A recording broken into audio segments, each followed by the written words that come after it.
कहाणी पिठोरी अमावस्येची।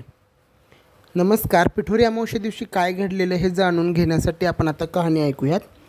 आटपाट नगरामध्ये एक ब्राह्मण राहत होता। त्याच्या घरी श्रावणातल्या अमावस्ये दिवशी दरवर्षी बापाचे श्राद्ध असते। त्या दिवशी सकाळपासूनच त्याच्या सुनेचे पोट दुखू लागे व ब्राह्मण जेवायला बसण्याच्या वेळेस ते बाळंत होऊन पोर मरून जाई। असे झाले म्हणजे ब्राह्मण तसेच उपाशी जात। असे 6 वर्ष झाले। 7व्या वर्षी पण असंच झालं। तेव्हा सासरा रागावला, मेलेले पोर तिच्या ओटीत घातले, तिला रानात हाकलून लावले। पुढे जाता जाता ती एका मोठ्या अरण्यात गेली। तिला झोटिंगाची बायको भेटली। ती म्हणाली, बाई तू कोणाची कोण आहेस? इथे येण्याचं कारण काय? आलीस तशी लवकर जा, नाहीतर माझा नवरा झोटिंग येईल आणि तुला मारून खाऊन टाकेल।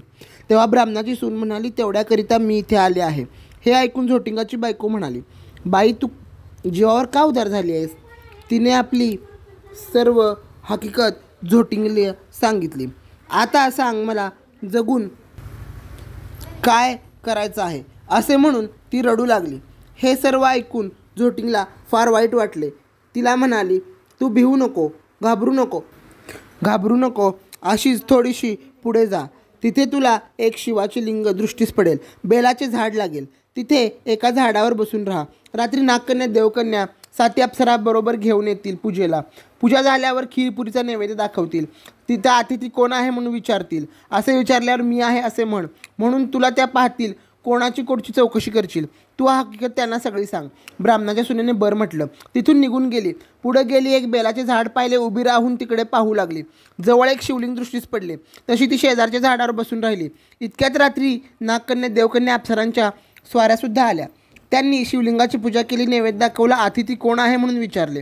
त्याबरोबर ही खाली उतरली आहे म्हणून सांगितलं, मीच आहे असं सांगितलं।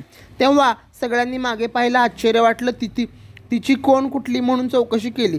तिने सर्व हकीकत सांगितली। नागकन्या देवकन्याने तिला मुलाची चौकशी केली। तेव्हा अप्सरांनी ती दाखवली। पुढे त्यांनी तिच्या 7 मुलांना जिवंत केलं आणि तिच्या हवाली केलं। पुढे हे व्रत तिला सांगितलं। 64 योगिनीची पूजा करण्यास सांगितली आणि मृत्यूलोकीचे हे व्रत प्रकट करण्यास सांगितलं। तसे तिने विचारले, ह्या व्रताने काय होते? अप्सरांनी सांगितले, हे व्रत केले म्हणजे मुले बाळे दगावत नाहीत, सुखासमाधानाने राहतात। पुढे ती त्यांना नमस्कार करून निघाली, आपल्या गावात आली।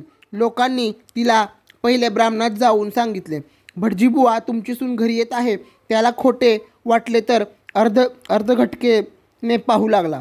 तो मुले बाळे दृष्टीस पडू लागली। पाठीमागून सुनेला पाहिले, तसा उठला, घरात गेला, मुठभर तांदूळ तांब्यावर पाणी आणले, तांदूळ सुनेवरून आणि मुलांवरून ओवाळून टाकून दिले, हातपाय धुवून घरात आला, सर्व हकीकत सुनेला विचारली। तिने सांगितली। पुढं सर्वांना आनंद झाला। मुलाबाळांना सुद्धा ती सुखानं नांदू लागली। ही 60 उत्तराची कहाणी, 5 उत्तर सफळ संपूर्ण।